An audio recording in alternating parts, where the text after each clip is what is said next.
સ્વાગત છે। આજે આપણે બનાવવાના અડદિયા, તો ચાલો એની રેસીપી જોઈ લઈએ। સૌપ્રથમ આપણે 1 વાટકી ઘી લેવાનું છે। એટલે જેટલું ઘી લીધું એટલું આપણે દૂધ લેવાનું છે। હવે આને આપણે ગરમ કરી લઈએ।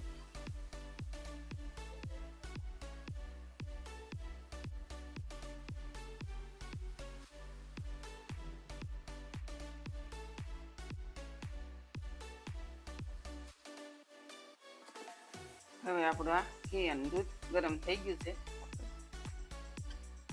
આ 450 ગ્રામ આપણે અડદનો લોટ લીધો છે કરકરો, એને આપણે સાળીને જ લીધો છે। આપણે આ 125 ગ્રામ મગનો લોટ લીધો છે, એ પણ કરકરો છે। અને આપણે 100 ગ્રામ ચણાનો લોટ લીધો છે। હવે આપણે આને ધાબો દઈ દઈએ।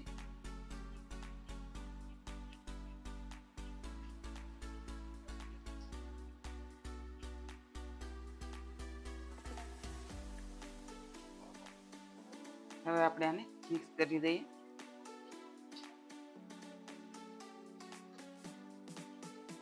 તમે અડદના લોટનો તળેજો બનાવતા જશો, પણ જો આ રીતે મગ અને ચણાનો લોટ નાખીને બનાવશો ને તો બહુ સરસ બનશે। એકવાર જરૂરથી બનાવજો, અને હેલ્ધી અને પૌષ્ટિક બને છે આ, અને સ્વાદમાં પણ સારો અને પચવામાં પણ સારો પડે છે।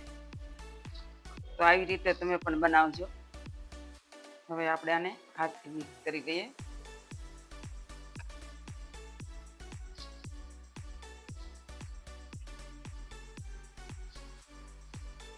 આપણે અને ધાવો દેવાઈ ગયો છે, તો આના 5 મિનિટ જેવું આપણે રહેવા દઈશું, ત્યાં સુધીમાં આપણે માવો શેકી લઈએ। આપણે 250 ગ્રામ માવો લીધો છે, અને આપણે ઘી છૂટું પડે ત્યાં સુધી શેકવાનો છે।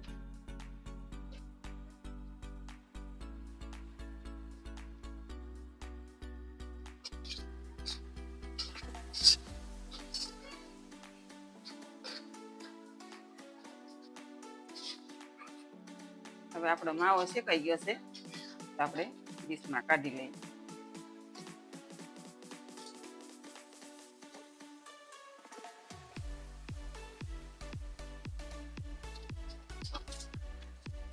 હવે આપણો ધાબો લીધેલો લોટ આપણે ચાળી લઈએ મોટા કાણા વાળી ચાળણીમાં।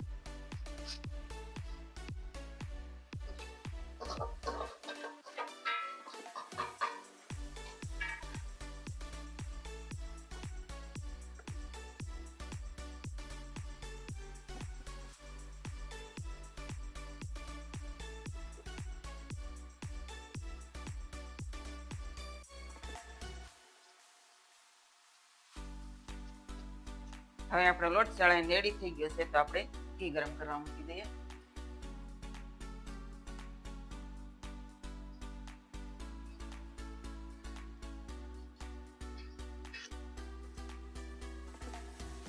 આપણે અત્યારે 250-300 ગ્રામ જેટલું ઘી લીધું છે।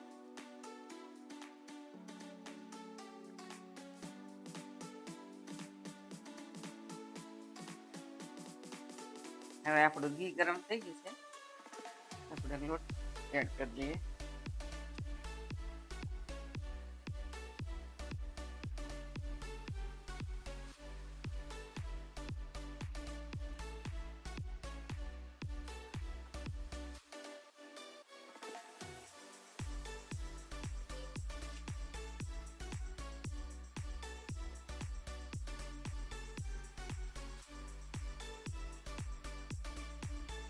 અને આપણે ધીમી આંચ ઉપર શેકાવા દેવાનો છે।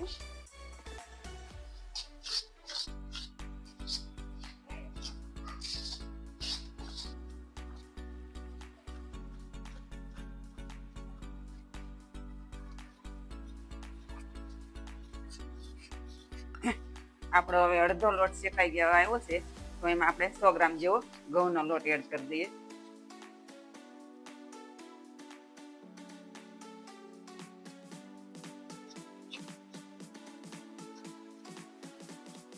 આપણો લોટ શેકાઈને રેડી થઈ ગયો છે, એકદમ દાણો પડી ગયો છે। હવે આપણે એની અંદર આપણે આપણે ગુંદર નાખી દઈએ. 50 ગ્રામ જેટલો ગુંદર લીધો છે અને મેં મિક્સરમાં દળી લીધો છે.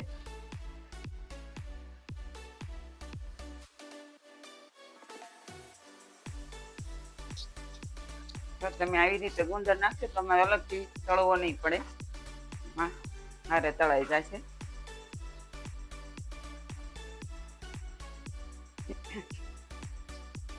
મારે આ લોટ શેકાતા 20 થી 25 મિનિટ જેવું લાગ્યું છે.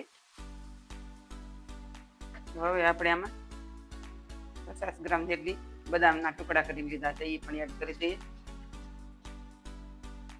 આપણે 2 થી 3 ચમચી જેટલા કાજુ છે.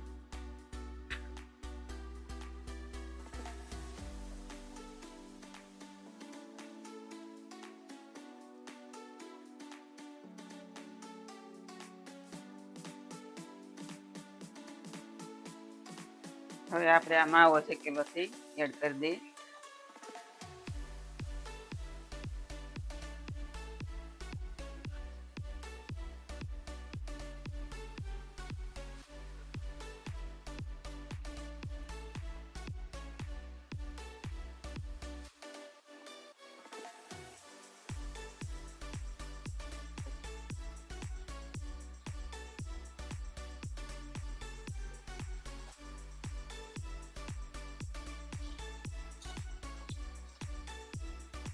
હવે આપણો માવો મિક્સ થઈ ગયો છે. તો હવે આપણે ચાસણીની તૈયારી કરીએ. આપણે 400 ગ્રામ ખાંડ લીધી છે. ખાંડ બુડે એટલું પાણી લેવાનું છે.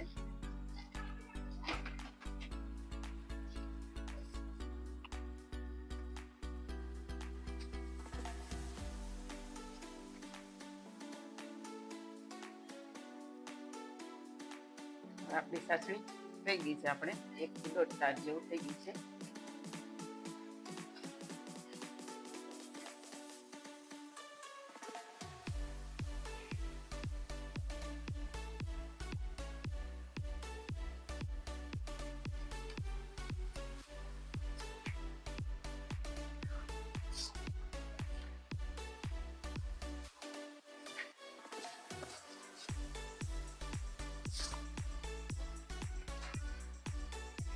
હવે આપણે આમાં કાઢી લઈએ.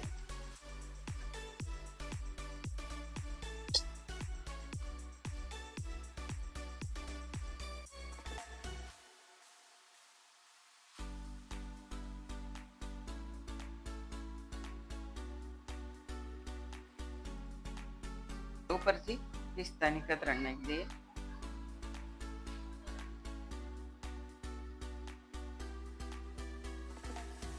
હવે આપણે એને થોડી વાર ઠંડો થવા દઈએ, પછી આપણે આના પીસીસ પાડીશું. આપણે ઠંડો થઈ ગયો છે એટલે જો તો આપણે એના પીસીસ પાડી લઈએ.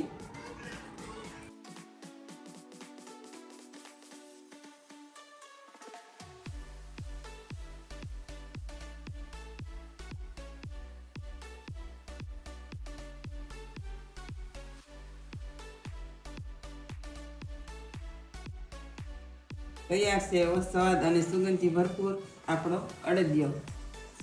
જો તમને મારી રેસીપી ગમતી હોય તો મારા વિડીયોને લાઈક કરો, શેર કરો અને સબસ્ક્રાઈબ કરવાનું ભૂલતા નહીં.